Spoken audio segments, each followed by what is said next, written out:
अहिल्यानगरमधील कोठला भागात धार्मिक तणावानंतर आंदोलकांवर पोलिसांचा लाठीचार्ज, मोठा पोलीस बंदोबस्त तैनात। गावात सध्या तणावपूर्ण शांतता, पोलिसांकडून रूट मार्च।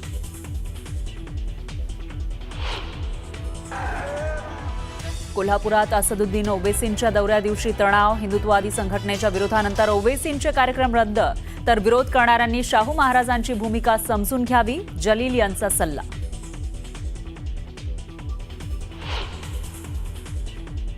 पूरग्रस्त भागातील 12वीच्या विद्यार्थ्यांना मोठा दिलासा, 12वी परीक्षेचा फॉर्म भरण्यासाठी सरकारकडून 15 दिवसांची मुदतवाढ, शिक्षण मंत्री दादा भुसेंची माहिती।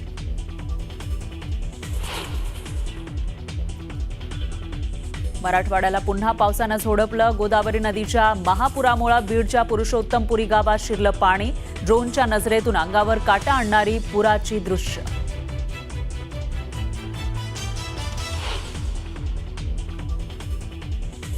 जायकवाडी धरणातील विसर्गामुळे गोदावरीला पूर, जालन्यातील परतूर तालुक्यामध्ये अनेक गावांमध्ये पाणी, नागरिकांचं रेस्क्यू।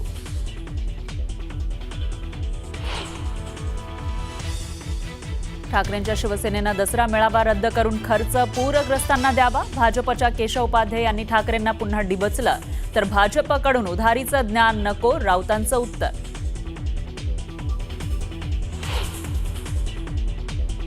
शेतकऱ्यांची कर्जमाफी आणि ओला दुष्काळ जाहीर करा, शरद पवारांच्या राष्ट्रवादीचं आंदोलन, आंदोलकांची पोलिसांकडून धरपकड।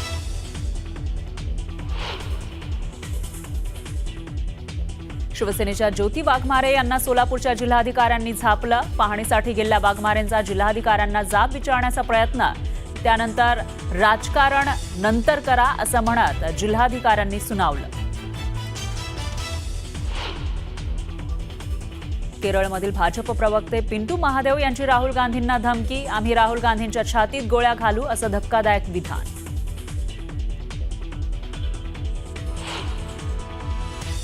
नांदेडमध्ये बंजारा समाजाचा मोर्चा, बंजारा समाजाला एसटी प्रवर्गातून आरक्षण देण्याची मागणी, मोठ्या प्रमाणामध्ये आंदोलक सहभागी।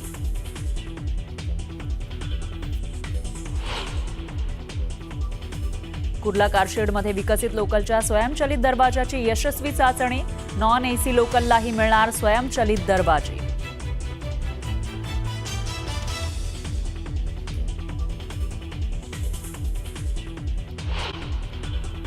मराठवाड्यात झालेल्या मुसळधार पावसानंतर जायकवाडी धरणातून मोठ्या प्रमाणात पाण्याचा विसर्ग सुरू आहे, त्यामुळे मराठवाड्यातील अनेक जिल्ह्यांमध्ये पूरस्थिती गंभीर बनली आहे। मराठवाड्याची जीवनवाहिनी असलेल्या गोदेला पूर आल्यानं हजारो लोक स्थलांतरित झालेत, तर हजारो एकर शेती पाण्याखाली गेली आहे। मराठवाड्यावर पावसाची अवकृपा, जायकवाडीचे 27 दरवाजे उघडले,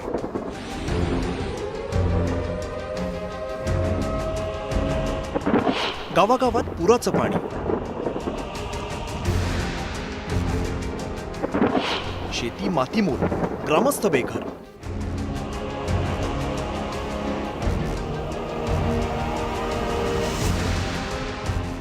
राज्यात झालेल्या जोरदार अतिवृष्टीनंतर इतिहासात पहिल्यांदाच जायकवाडी धरणाचे 27 दरवाजे 10 फुटांनी उघडण्यात आले।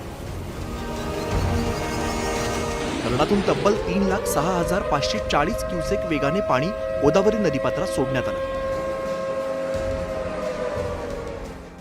इतक्या मोठ्या प्रमाणात विसर्ग होत असल्याने मराठवाड्यातील शेकडो गावांमध्ये पूरसदृश्य परिस्थिती निर्माण झाली।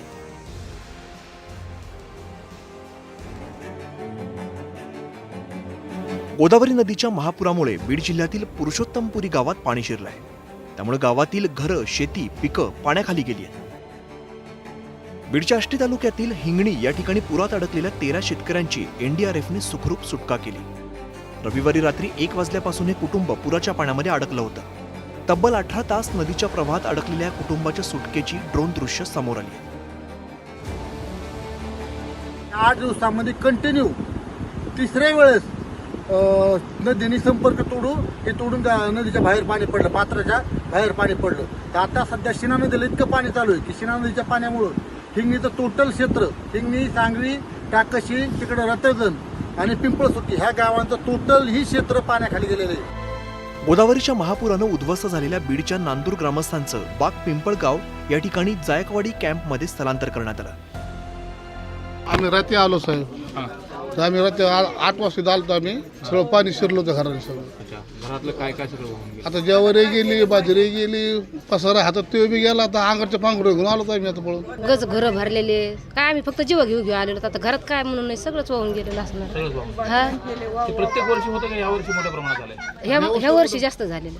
लेकराचे लग्न झाले दोन्ही सगळे भांडण बाचून गेले, कोणी पाहिलंय खाटण गाड्यान आलं ते अंगच्या लुगड्यांनी आमच्या कपड्याने आलं काहीच नाही राहिलं.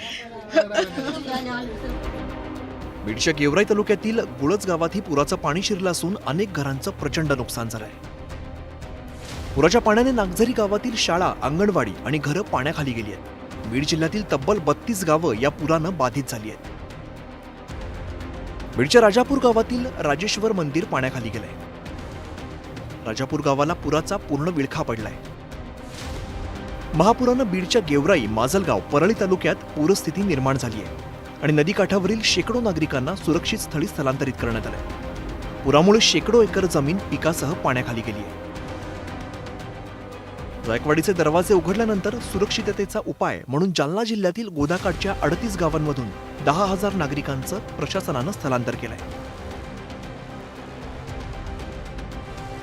घरचे आमचे गावातच होत. आम्ही इकडं मच्छेदारी कॉलेजमध्ये आणून आम्हाला सोडलंय. आमची व्यवस्था केली ती बसमध्ये आणून सोडलं होतं आम्हाला इथे. आम्ही लेकरं आणि बाया फक्त आलो होतो आणि माणसं आमच्या घरचे गावातच होते. नांदेडमध्ये पावसानं विश्रांती घेतली असली तरी गोदावरी आणि आसना नदीला पूर कायम आहे. नांदेडजवळच्या राहेगाव परिसरातील पूरस्थितीचं भयान दृश्य ड्रोनच्या माध्यमातून पाहता येत आहे. नांदेडच्या पूरस्थितीची दाहकता यातून दिसून येते. जायकवाडी धरणातून पाणी सोडण्यात आल्याने शहागडचा पैठणशी संपर्क तुटलाय. गोदावरीचं पाणी गावामध्ये शिरलंय. घरांची मोठ्या प्रमाणात पडझड झाली आहे. गावातील शेती पूर्णपणे पाण्याखाली गेली आहे. त्यामुळे नागरिकांमध्ये भीतीचं वातावरण पसरलंय. 2 दिवस झाले आमचे लेकरं उपाशी आहे सर. आमचे सगळे घरदार शेती पाण्यामध्ये गेलेली. माझे 2 दिवस झाले मुलगी उपाशी आहे. सरकारला एवढं सांगणं आहे की त्याने खूप आम्हाला मदत करावी. आम्ही खूप गरीब आहोत. कोणीच नाही आलेलं इकडं. सांगायला सुद्धा आले नाही. पाण्याला हलवा म्हणून तुम्ही कोणीच नाही आलं. आम्ही आमच्या जीवाची काळजी स्वतः घेतो आहे. बोलताच नाही, बोलायला शब्दच नाहीत राहिले. काय करणार, सगळं पाण्यात गेलंय. सगळं शेतीतलं गेलं, घरचं पण गेलं. काही अन्नधान्य खाण्यासाठी राहिले काहीच नाही. काय घ्यायचं, काहीच नाही राहिलं. सगळं गेलंय. आणि मग भीती नाही तर हे वाटत रातभर जागेत आम्ही. एक तर माणूस नाही, कोणी नाही जवळ. मी एकटीच आहे घरात. छत्रपती संभाजीनगरचे पालकमंत्री संजय शिरसाट यांनी पैठणमध्ये पूरग्रस्त भागात पाहणी केली आहे. यावेळी त्यांनी ठिकठिकाणी पाहणी करत स्थानिकांच्या अडचणी त्यांनी जाणून घेतल्या. मराठवाड्यात मोठ्या प्रमाणात पावसानं हाहाकार उडवलाय. अतिवृष्टीग्रस्त शेतकऱ्यांना तातडीने मदत देणं गरजेचं आहे. Bureau report, news 18 Lokmat.